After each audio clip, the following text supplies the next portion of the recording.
stay fly, stay fly. And until we can come together and operate homogeneously, we have no need to vote. Stay fly, stay fly. Get shrewd. Stop being friends with these people. Look, what is your commitment to the Black community? Because at the end of the day, mine is not to Barack, Michelle, a pretty family, a pretty picture, anything like that. It is to the advancement of our people, of my community, and these babies coming up behind us. That's what it is.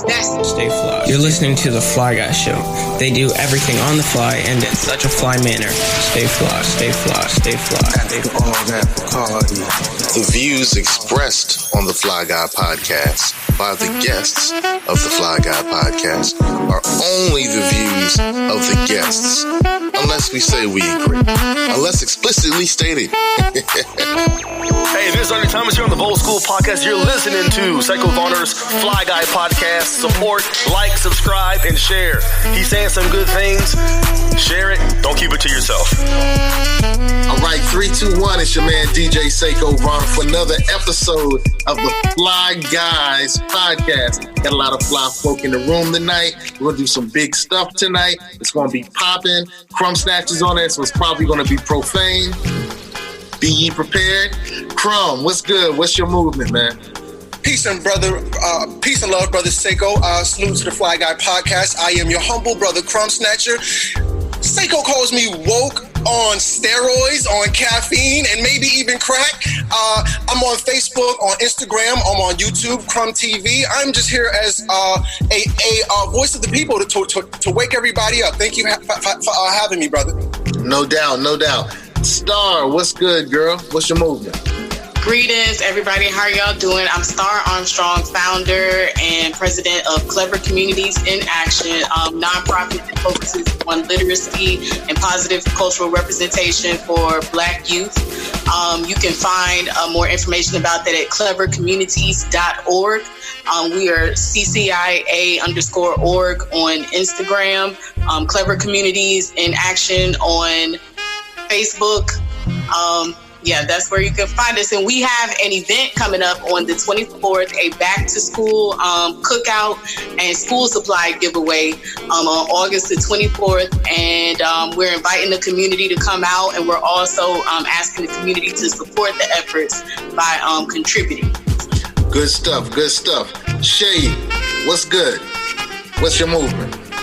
Hello all, I am Shay Malone. I am the founder and executive director of Families for His Glory. We create equity through education.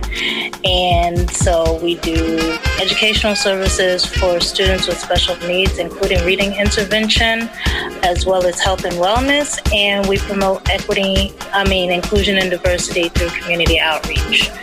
So you can find us all over the web at Families4HG. Families4HG, except for on Twitter, we are Fams4HG. That's what's up. That's what's up.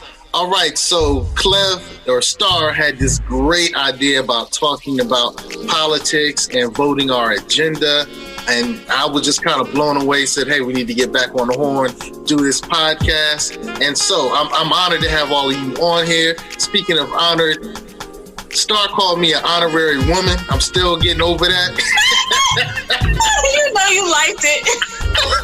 Everybody liked it. Still know how to take that. So look, Starr, why were you so passionate about discussing voting and our agenda? Well, first of all, because my life is dedicated to the empowerment of our community. And I feel like we get this whole political thing wrong in a lot of ways. We do politics based off of feelings. We do politics based off of, we don't have realistic expectations with this, and we go into the political arena without an agenda, without a strategy. We do not weaponize the power that we have politically. We believe in people who have constantly shown us that they mean us no good. And if there's to be any real change, systemic change in our communities through politics, then we have to, we got to do better at this. Like, at what point do you stop falling for the banana in the tailpipe? At what point, they say same behavior, same results. And it's like, I'm seeing people begin to, realize this, but more people need to realize this. And I would love for us to begin to do things about this, because I just get frustrated with some of the conversations that maybe not so much in my circle, but just things that I hear people saying when you're watching TV, when you overhear certain circles, and Biden was Obama's vice president, and it's like all these strange reasons that people have that they're gonna vote for someone, and they're getting nothing in return. Wow, you said we fall for the banana in the tailpipe. That sounds like something you would say, Crumb. Absolutely. She speaks very well, very impressed. And I can tell this is going to be great. I agree with everything she's saying, but I'm probably going to come from a completely different angle with it. I guess where I stand on voting, at this particular time, I'm going to go with the master teachers. And not only did Umar Johnson say, you know what, we probably shouldn't be voting right now, but Claude Anderson also said this as well. The very root of this political system is based off capitalism, which is a team sport. And until we can come together and operate homogeneously, we have no need to vote. We have no need to vote? Correct. Okay, Shay, I can see you ain't feeling that. I was actually in that same space probably, I don't know, it was a long time ago. But like as an adult, I went through a period, so I'm a Christian, and I couldn't figure out like why as a Christian I needed to be involved in the world, because that was what the world was doing. And it's funny because now I'm like, as a Christian, I feel obligated to participate in the political system, because I've realized that politics are just policy, and policy is part of what continues the system of oppression. But yes, it is very much linked to capitalism and economics and business. What's kind of interesting with me is I've been looking at, I was a political candidate in 2018, and I was considering running in 2020. And for 2020, I'm really looking at the candidates that are discussing their, candidacy. And for 2019, those who are discussing their candidacy. And I'm really kind of moving towards, I haven't gotten there yet totally, but I'm moving towards saying, if you don't support my agenda, I'm just not voting for you. I'm just not voting for you. So I might end up skipping the presidential part of the ballot and vote for the state and vote for the city parts. I might vote, I'm not committing to that right now, because I'm not seeing any of the Democrat, and I definitely don't see any of the Republican candidates saying that we're going to do some things that are going to truly impact the people that you care for, the things that are part of your agenda. So how does that fit in? Am I falling for the banana in the tailpipe? I don't know. Well, I want to say this. I believe that part of the problem is in our community, a lot of people are impassioned or indoctrinated about voting, like the vote itself, rather than thinking about the outcomes and the desired results. We're so, it's hammered into our head, vote, and then you vote and that's good enough. And you're not thinking about why you're voting or what it is that you are trying to accomplish. It's just, I have to vote, we have to vote, we go and vote, and we wear the little sticker and it's like, I voted. And I think that's, passion, emotion, somewhat indoctrination. And I think that voting recklessly is just as dangerous as not voting. If we're not strategic with it, then the fear that you just kind of had, of the pause that you had when he mentioned not voting, if we're not going to be strategic with it, then it's not really. I mean, what's the difference? Like, if this is something, because first of all, and then when people use that argument, well, our elders, our ancestors, died for the right for us to be able to vote. They fought and died for us to be able to live our lives a certain way. And they felt that voting was the means in which they could accomplish that. And so, again, we get caught up just on the vote. I'm not necessarily saying don't vote. And I feel like what Shay said, anybody who has been aware of our struggle for a long time, you've gone through a lot of different thought processes probably. You probably examined things, you've been on this side of it, that side of it, maybe with the same goal, but you've looked, and I've had my times where, you know, at one point it would have been crazy to say don't vote, and then I've been like, nah, don't vote. And then, you know, kind of like where you're saying local elections and everything, but I just feel like, yeah, if we're not going to use it strategically, just saying that you voted is nothing. Like, stop feeling, don't pop your collar. Like, it's nothing. If it's not strategic, and if we're not focused on specific outcomes for our community, if we are not willing to get down and dirty and, you know, all of these different things, politics is a game, it's an exchange, it's all of these different things. And if we're not willing to do that, like, just don't pop your collar. It's going to be cyclical, the same old same. Yeah, I know you got something to say, Crumb, but I wanted to say, you know, I've had people say for years, you know, your ancestors gave up their lives for you to have the right, R-I-G-H-T, to vote. And now that we have the right to vote, we need to move from just having the right to being empowered with our vote. And I believe it's a four-step process. First, you get the right to vote, then you vote your heart, and then you become a seasoned, a mature voter, a person who's mature and politically conscious. And then you start voting as a block because you're moving for the greater good. And then you go to the next level, which means you can withhold your vote until you're on the candidate's agenda. So if you're not supporting us, we ain't rocking with you. That's maturity. That's power. The first part, you know, when you get the right to vote, that's the first level. And I think a lot of us are stuck on the first level because we really don't pay attention to politics. We don't know what the politicians are saying. You know, Crumb, you just went in on gay reparations. Most of us didn't even realize that just passed. You know, I would definitely want you to talk. Yeah, Shay's like, huh? Yeah. Yeah, so I think that we need to become more politically conscious. And once we're politically conscious, we can understand that we may simply be on level 1 and we need to move up to level 4. Yeah, I don't know where to start. You know, there's just so many points. I guess I'll start here. You know, voting is a form of integration. You know, we've had our best times when we segregated. I'll say that. Number 2, when, you know, in terms of voting is integration, vote is short for vote of confidence. When you vote for this government, you tell them that you have confidence that they can govern your mental, and that is the furthest thing from the truth. Joseph Stalin said, it is enough that the people know there was an election. The people who cast the votes decide nothing. The people who count the votes decide everything. You literally do not have a count. If you ask 9 out of 10 Negroes, they can't tell you anything of significance about the Electoral College. Franklin Delano Roosevelt was not voted in office. He was selected, not elected. Everybody knows this except for us. The number 1 demographic of non-voters are the Asians. Why do the Asians care not to vote? Because they are masters of their own destiny.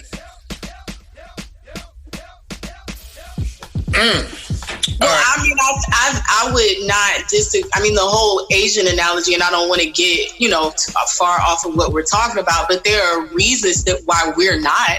I mean, there were a lot of things that were imposed upon us that, you know, made it where we're not masters of our own destiny. I think that's one thing one of the major things that we should be working toward. But I mean, Black people just are not that. Because like so many things, everything that we have accomplished despite the situations that we have been put under, they always come and thwart it.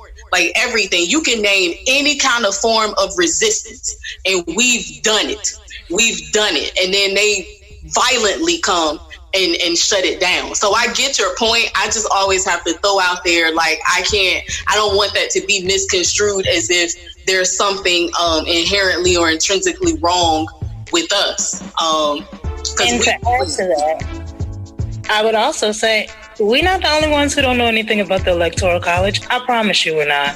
This country, period, is ignorant when it comes to how this process works.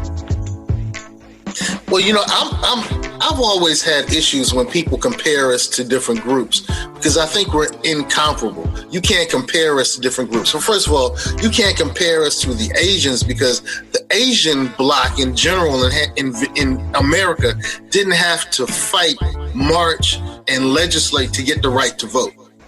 Correct. So we put a lot of collective energy towards that end. And in doing they have their culture. They have their culture intact. Like one of the biggest things with us, one of the biggest problems with us is that I'm not saying we don't have a culture, that we haven't created culture, but it's within chaos and tumultuous situations and all of these things. They have their culture that extends back, centuries, that has been intact, that they've been able to passing down culture, passing down wealth, passing down tradition. And I guarantee that has a lot to do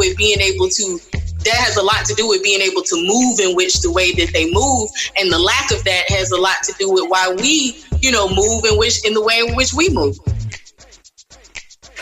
I agree 100%. Nobody can deny any of the points you all have made, and honestly, a lot of times the family attacks me even though I'm the messenger.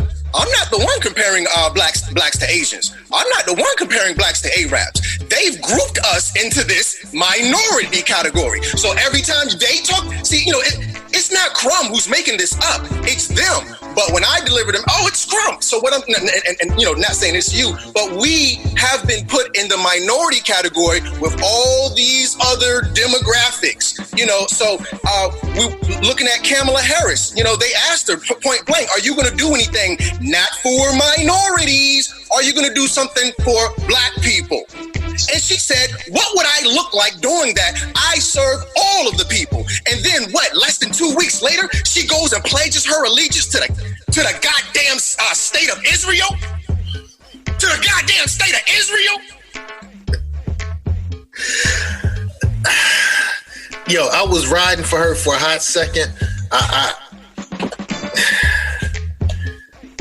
I really don't see any of the Democratic candidates that I really Yang. What's the guy named Joseph Yang or Andrew Yang. I'm kind of digging him, but to be honest with you, I'm not pro-Trump or anti-Trump. Now I know there are people who will definitely disagree with me, but I can survive another 4 years under Trump. Not saying I necessarily want to. And if there's a better option, I'm definitely rocking with the better option. But I'm not just voting anybody to get rid of Trump. And I think too many of us are just like, let's just get rid of Trump. Anybody's better than Trump. So we tend to get blindsided by the media so much. Like whatever the media tells us, that's the craze or the frenzy at the time. We go along with it, and then we begin to move in that direction. I mean, I've had a lot of people say, you shouldn't be worried about an agenda. You shouldn't be focused on that. You just need to be focused on getting rid of Trump. And I mean, it's very interesting to me that people, even black people, are acting like racism, hate, vitriol, all of these things are things that came along as a result of Trump. These violent attacks and everything, as if they're new. They're able to be. We have social media now, so any and everything that happens can be put up there just like that. And also the media the liberal media doesn't like him, so anything that happens, they have their agenda, so they're going to put it out there. But I'm no fan of his. I think he is a blundering idiot. Like I look at him and sometimes I want to laugh, but it's like, oh man, this is real. Like I'm no, patriot or anything like that, but it's like, yo, they really have a whole idiot, like a real live dumbass up there representing the, and I'm like, wow, this really is stranger than fiction.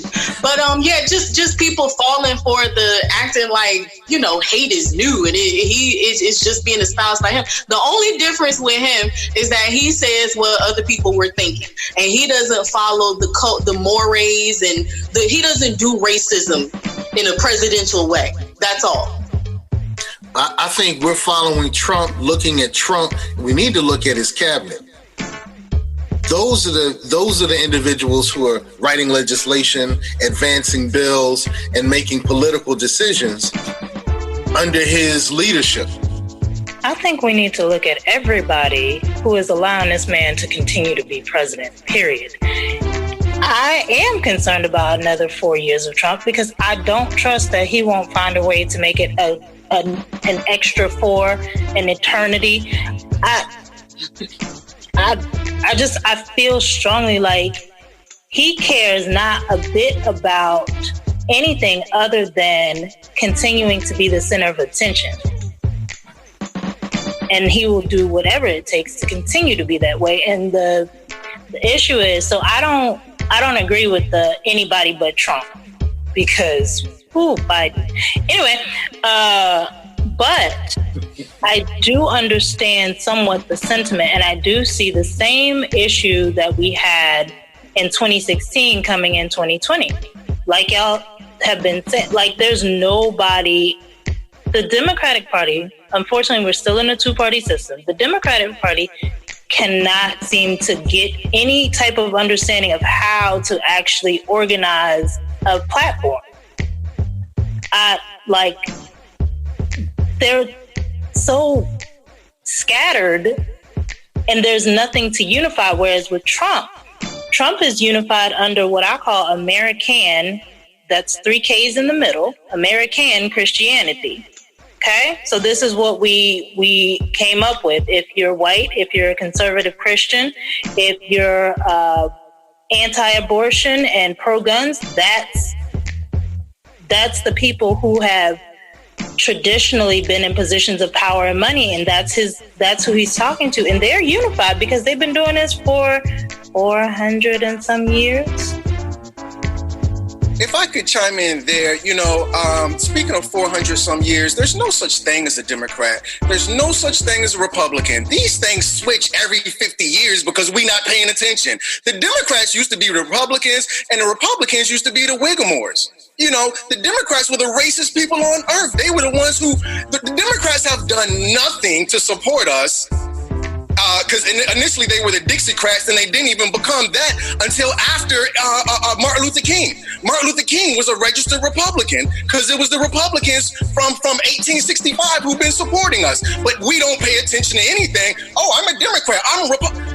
Okay, so in 50 years, the Democrats will be the Republicans. It's a game. And just like the sis was saying, stupid is as stupid it does. They've made us look stupid, and Trump is the epitome of that. If anybody still has faith in this kangaroo court after Trump has showed us that this whole thing is rigged, then it's like, okay, you deserve anything that happens to you. Let me say this as well. I want to be as candid as possible. F Trump, F Barack, F Bush, F Bill, F Daddy Bush, Reagan, James, Gerald, Richard, Lyndon, John, Dwight, Harry, all of them. All of them, family. There has been no legislation of significance since 1865 that has been in our best interest. And I know what you're going to say. Hey, Crumb, what about the 13th and 14th Amendment? Again, I will go to Dr. Claude Anderson. Those things don't even apply to us anymore. The 14th Amendment is exclusively for Black people. However, we've been the ones who have benefited the least from anything. What we're dealing with is a people who have been manipulated and continue to be manipulated. What we must do is step away. We must get away from integration. We must get away from voting. We must get away from white people. We must step away from these people. Come and get, just like you were saying. She said, we can't say we're like the Asians because the Asians have a culture. Well, we need to step away and get our culture first. We can't say that we're like the Arabs because the Arabs have an economic base. Well, we need to step away and get our economic base. what we are doing is putting the cart before the horse. Whoa. Crumb. I tell you, and I need to be very transparent. You know that I ran for 2018. Politically, I'm really an independent. As a voter, I'm an independent. I am a member of the Virginia Beach Democrat Party because some of their practices were aligned with my interests, and I'll probably be so during the 2020 election as well. But I'll tell you what, 1995, just before I went to the march, there was a lot of talk about removing ourselves from the Democrats and the Republicans, and that would provide power. And I tell you one thing, man, when I run into politicians before I ran, and they would say, hey, I'm a Democrat, so I look forward to your vote. And I was like, you ain't got my vote. You need to do something to get my vote. Their conversation with me changed. Now, I'm just one vote. I'm just one sole person. But when I realized that saying, hey, you haven't earned my vote yet, somebody changed their conversation with me. Then they wanted to find out what I was interested in. I think on a collective basis, and it doesn't have to be everybody, because everybody ain't woke. Shay, everybody ain't Christian. Everybody's not politically conscious. Everybody's not everything. But if enough of us are loud enough to say, you haven't earned our vote yet, you need to do these things to earn our vote, and we have 8 minutes left, then we will have the change and we will have the agenda. We need to move now from, like I said earlier, getting the right to vote to become empowered with our ability to vote. So what are the mechanics? What are the mechanics? So how do we get to represent, because we're not a monolith. We have different ideas. We range all sides of the political spectrum. We stand on different stances, but I agree completely. Like even if half of Black America decided, hey, you have to earn our vote together. But how do we get to a point where we are together enough to do that? Oh, good. In most municipalities, there's a caucus. So, we're all in Hampton Roads. So there's the Hampton Roads Black Caucus. I would say all of us need to join the Hampton Roads Black Caucus and say, all right, we're part of the caucus.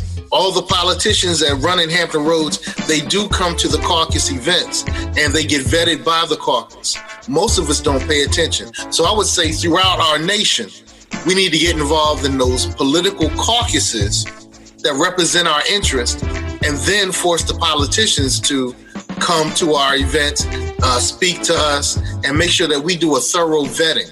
We're doing that in Hampton Roads, but we don't have look, just around, out of the four of us, only one of us is involved in Hampton Roads Black Caucus. If all four of us are involved, I'm not sure if you are, Crumb, or not. I doubt it, because you're at voting. Well, I'm in Atlanta, but just to talk to your point in terms of mechanics, I wanted to add value. We should not be allowed to vote unless we are savvy within that, because the vote is too valuable to be voting ignorantly. What somebody had proposed one time, and this is going to go back to Seko and why we should vote strategically, as the sis said. So consider this. Let's say we have someone like Seko in our neighborhood, and we all know, Seko's involved. Seko's pretty, he can kind of speak for all of us, and we trust Seko. Now, Seko is responsible, because just like they have it at top, mechanic, just like they have it at top, Seko's responsible for 5,000 votes within, Suffolk, Portsmouth, and Norfolk. So now Seko represents us as a people. We all come together and say, I'm not paying attention. I'm gonna be transparent. I'm not paying attention. I'm going to have Seko in authority of my vote. They've already talked about this. This isn't something Crumb Snatcher, slobbering, genius or something, or madman has come up with. It's already been brought up in terms of mechanics and how we can change the way we vote, and maybe even a system to where we can have a more powerful, informed vote versus, all of us just playing a guessing game. Stay fly. Well, that's what the Black Caucuses do, and that's what caucuses do. And, I would say that I would love to see somebody like Shay, or definitely would love to see Starr get involved in the political process. So we need more of us involved in the political process. And we also need to support our caucuses, because the things we just talked about, our caucuses are set up currently to do. So three quick things I want to say. For one, I think that there should be a class put together that is like politics for dummies. It doesn't have to be called that, but it could be in churches. And I say that because that's still a place where a lot of the most Black people congregate at once regularly. So, in churches, in mosques, fraternities, sororities, all of these places where Black people are en masse, and you have politics for dummies, and incentivize that shit and get it some way where we learn, politics. We need that. One. Two, I told you, Seko, about the Black think tank. I think that there should be, and not a think tank that just comes around to think, but with the goal, we need Black people who have minds like we, who have an agenda like us, someone who is an economist, someone who is an urban planner, someone who understands like the ins and outs of education, someone who, we have these ideas, but then you have the people who have the expertise in these things and come together and put an agenda together, an agenda in which you can come up with 3 to 5 things that I think most Black people, not all, but most Black people agree that we're pissed off about, or we want to see happen, and we want to see change. And then we have that agenda, because coming together in a caucus, going to candidates and saying, you need to earn my vote. Well, what do I need to do to earn your vote? So we need to be able to say A, B, C, D, and E. This is what needs to happen. And those are the things that I would propose that, we need to do. And then simultaneously back, like, I and Crumb were saying, also building up our culture. Constantly with any work that we're doing, we always got to, make sure that Black people understand who we are, how we are, how we got to be in the condition that we're in, and that we love who we are. Because if I constantly in my work hear Black children who don't love being Black, okay? So all of these things I think are wrapped, that would be my proposal. I'm loving it. Last words. We have about 2 minutes left. The Fly Guys podcast is all about practical consciousness. And as I've said before, we can discuss Black consciousness. We can talk about health consciousness. We can discuss political consciousness. We can talk about spiritual consciousness. Today, we're kind of dealing with political consciousness. Last word, Shay. What's the last word? I want to say that Starr is exactly right. Education is the key, because we need to know things. History makes a huge difference in understanding. And I think just as a point of fact, we missed an opportunity with Governor Northam in Virginia with the blackface situation, because nobody held his feet to the fire, including the caucus, which is, to your point. Get him, sis! Get him, sis! Okay. Whoa. Where the Black caucus at? The caucus's response to the governor was kind of lightweight. Good point. And if Danny were here, if Dan Trezoma were here, he would say, hey, listen to the women, listen to the Black women first. So I'm glad that we're kind of supporting what Shay says. So Shay, last words. Starr, last words. I feel like I kind of summarized how I feel, but to piggyback off of what Shay just said, they should have quarterbacked that. Like, they had him by his balls, and instead of saying resign, it's like, I got you by your balls. And because everybody was looking for what are Black people going to say. And that's the point where I got you backed in a corner. So basically, if you want me to let these balls go, then this is what you need to do. But he ran that situation. He said, and I am telling you, I'm not going. And he didn't go, and he wrote it out, and he did it his way. So we got to learn how to, again, politics, get shrewd, stop being friends with these people. Look, what is your commitment to the Black community? Because at the end of the day, mine is not to Barack, Michelle, a pretty family, a pretty picture, anything like that. It is to the advancement of our people, of my community, and these babies coming up behind us. That's what it is. That's it. Not a person, not a... Ashe. Yo, Crumb. Stay fly. Ashe. The views expressed on the Fly Guy podcast by the guests of the Fly Guy podcast are only the views of the guests, unless we say we agree, unless explicitly stated.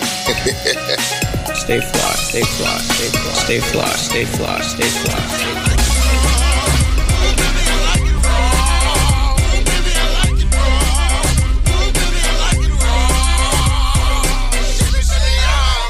Stay conscious. Stay fly. Ashe, Ashe, Ashe, Ashe. Ashe, Ashe.